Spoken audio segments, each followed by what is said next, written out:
Mga lakbay, good morning. Biyahing... Mga kalakbay. Saan natin mapunta?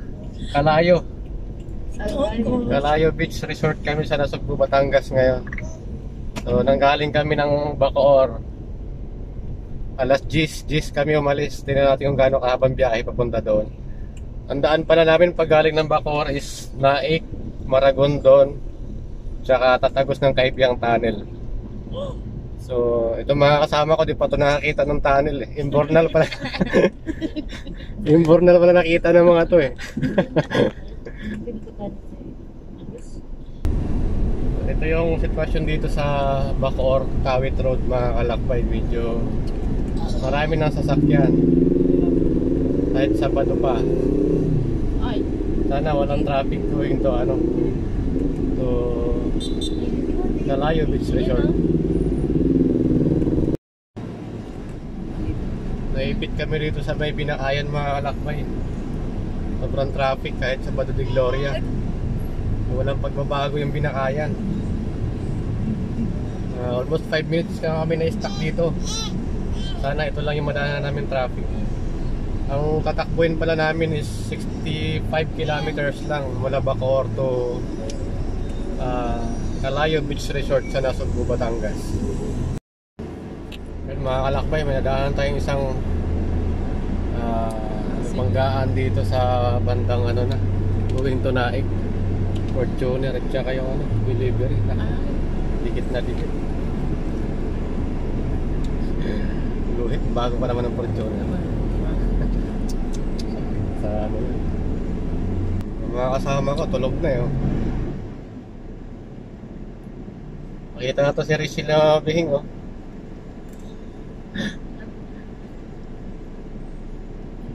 nakatulog sa traffic. Ay nako. Ayun, nakalagpas na kami ng Naik, Cavite mga kalakbay.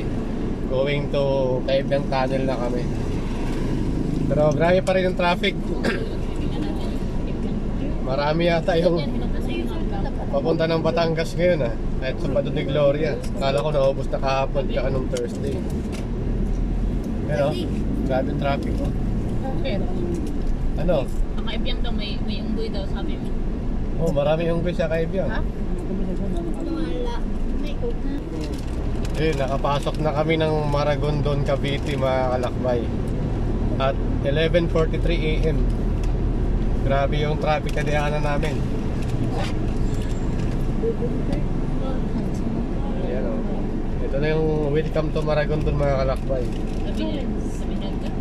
Boundary pa lang pala to. 31 km pa LBC Maragondon, 31 km.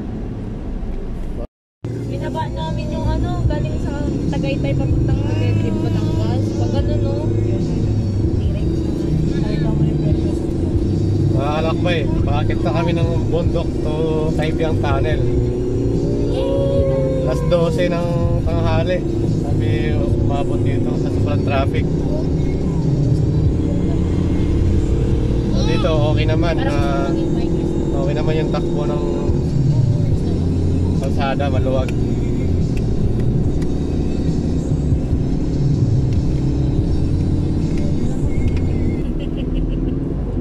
Pogi lang pala dito mga kalakbay pag Kaibiang Tunnel ka na. Napakakitid ng daan. Ang dami pa mga raider, minsan nag-overshoot Kaya pagka dumang kayo dito ngayon, mag-ingat lang kasi dami nila Pati ang ambulansya nga, hindi na nagwangwang Nahiya na sa kanila. Ayun, nag-outing din sila. Kakain na. Ilabas na yung dala. 12:15 na Wala.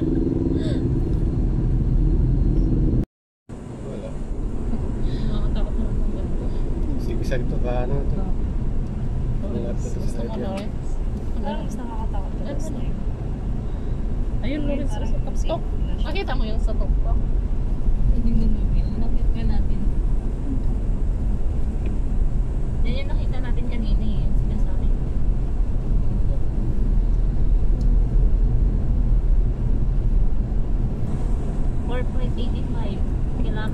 Ito na kami sa Kaibiang Tunnel mga kalakbay. Ayun na oh. Sa unahan. Orange siya. Lulusot tayo din sa bundok na yun, Jay. Ayun na yun, Yan. Jay. Paunahin mo natin sila para pagpasok natin maganda yung ano. Oh. Yan. Yan. Kaibiyang Tunnel.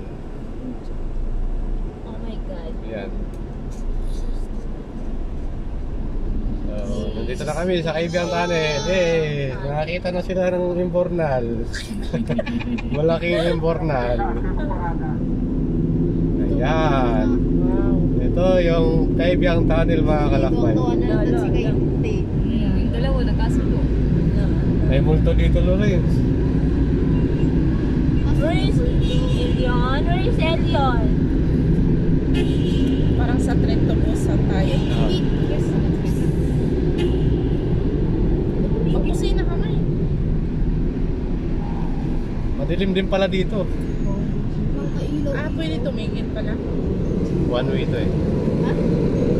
So naka-stop kami ngayon sa Kaibiyang Tunnel, mga kalakbay. Ano to? Wrong turn yata to. Nanonood yung movie na Wrong Turn. Nagka-share inyo. Wag naman. Sabay no, hindi na tayo nakalabas. Uy. Tawa talaga. Biglang gumagawa na papunta. Nag-i-stop dito, mga kalakbay, kasi pakakalam ko dun sa unahan. Ano to eh, na parang one way zone kasi dun sa Wala na, kasabay na natin yung mga riders. Ang ingay na. ano yung mga rider oh. Nakisabay si Berto. Bubusina ka dito, mga kalakbay. Paalam ka sa mga bantay. Baka lumabas si Spider-Man. Yun lang naman, hindi naman ganun kahaba yung ano dito, yung tunnel. Mas malala yung sa Baguio, nakakatakot kasi talagang yung taas, tumutulo pa yung tubig eh. Or lang pala yung takbo natin. Kanina pa yung Pababa ng Kaibiyang Tunnel, mga kalakbay, sobrang traffic din. Walang katapusan traffic to. Unlimited. Mga kalakbay, Sabay Chris na. pag pupunta kayo ng Batangas after ng Kaibiyang Tunnel, sobrang traffic talaga. Mas malala pa doon sa diyakan namin sa sa May Naik tsaka Kawit. Dito talagang tukod talaga, mga kalakbay. Bibitaw ka talaga ng handbrake. Mga kalakbay, di pa kami nakalagpas ng Patungan Beach. Magalas 1:30 na. Imbis na yung dating namin is 2:30 ay 1:30. Ngayon 1:30 na, nandito pa lang kami sa may Patungan Beach. Kasi yung paradahan dito, mga kalakbay, na sa kalsada na. Nakita mo yung van oh, muntik na mabuwal sa pinaradahan niya. Wala na.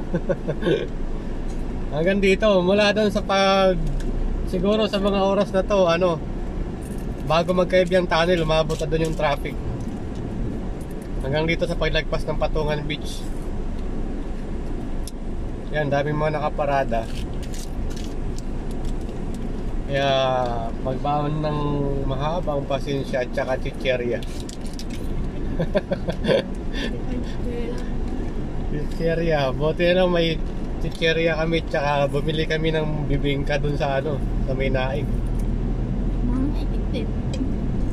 Mahal ba yung bibingka? Tig-10, masarap naman Masarap. So, Parang luto ni Mama San lang Yun, haba ng paradahan dito, mga kalakbay Malayo na to sa Patungan Beach, pero pumarada pa rin sila rito. ayan na. Haba no? Haba. Ilang kilometro na to. Siguro iniwan lang yung baon doon. Tapos naghanap. Bawa yung driver dito. Magkakatapunta dito. Lakad. Again, nahulog. Yung van kaya no? Hindi kaya yung na Sa baba. matagilid. Sa baba, pulutin. Baba na lang. Bangin yun Yan, ganyan kahaba, mga kalakbay. Basta before magkaibiyang tunnel, pag galing ka ng Cavite. Mula doon yung traffic. Wow.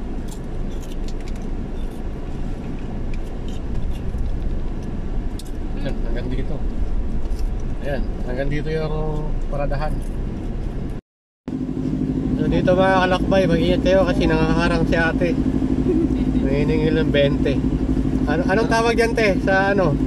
Ecological fee para. Municipal tourism. Okay. So 20 pitot per head mga kalakbay dito.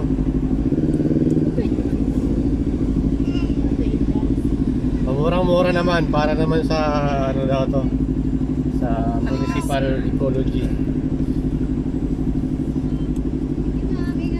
Thank you. 3 kilometer pa yun mga kalakbay papunta ng Calayo Beach mula dun sa ano, sa may naniningil na ecological fee Gusto mo, Mike? na 20 pesos. Gusto mo to? Parang to. Anong flavor? Ay! Dito na kami mga kalakbay, papasok na kami ng Calayo Beach. Calayo Beach Resort. Medyo makipot na yung daan dito. Sana malawak yung parking. Ayun. Walang dami, oh. Ayun, oh, Kalayo. Bawi Yan ba na. yan? Ay, hindi. Walang Oo, teka, live beach resort yun. Dito sa kanan, sure yan ha. ito. Diretso? Dumalatsin si Kuya Berto. Paano yun? Hindi nga yan, daddy. Hindi to? Bay, nakita na namin yung dagat. Buti, may natira pa. Grabe naman si Kuya, parang tatapon niya na ba? Nabakuwasan. Kami sir. Bababa lang po yung mga gamit ko po, pati po yung tao. Tapos dito na lang po nagpapaulit. Ah, dito? Baba na lang po muna yung mga sakay po. Nga po yung gamit. Doon. Babalik na ako dito. Sige. Ibaba natin doon, Kuya, tapos dito yung parking mo. Ah. Villa Esperanza. Sa ano sa Masbate Ano yan? yung Villa, ano yon, barangay yon. Makabaking ba ako dun? Grabe naman tong, ano na to, oh, sila lang magpasimento. Sila na. Gastuhan. Hindi pa tumunog.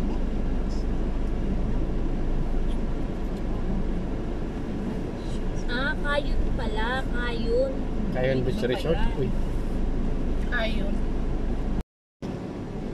Medyo makita niya lang yung pasukan ng ano kalakbay sa dito sa Calayo. Ayun, pabalik ako dahil binaba ko lang yung mga karga. So yung paradahan kasi na nakuha namin na place is doon pa sa bago pumasok. Oh. So malawak naman yung paradahan nila mga kalakbay, kaya lang open parking lang. Tingin ko safe naman kasi may nagmamando naman sa labas. Ito yung paradahan dito mga kalakbay, dito na ako pumarada. Yan, malawak naman pero open parking nga lang. Mga kalakbay, napakan ko na yung karagatan ng Calayo. Eh si Kuya, dito nag-guide sa amin. Yan. Abangan nyo yung post ko dito mga kalakbay, pakita ko yung kabuuan ng Calayo Beach. Ito pala yung kubo na nakuha namin. Cottage pala, kubo cottage to. Yan. 6,000 to mga kalakbay, dalawang room.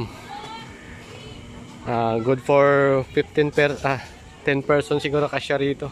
Wala na, nahulog na yung kutsara ni Tita. Ito yung nakuha naming room dito mga kalakbay sa Calayo. Ito, naka double deck naman siya. Sa taas yung isa. Tsaka kubo lang to mga kalakbay. Tapos ito. Yan. Yan. Tapos electric fan lang to dito mga kalakbay. Ano yung mga gamit namin, kalat na. Okay naman siya. Sana sa gabi presko yung hangin dito. Bali yung nakuha naming cottage is ano to, dalawang room. Halagang 6,000 dalawang room. Tapos may dalawang CR na rin to mga kalakbay. Ito yung room na nakuha namin. Ay. Yan. Kumakain na sila ng pansit. Oh, shout out sa mga kasama ko dyan. Nagutom na mga kalakbay. Sa haba ng biyahe pa naman namin eh.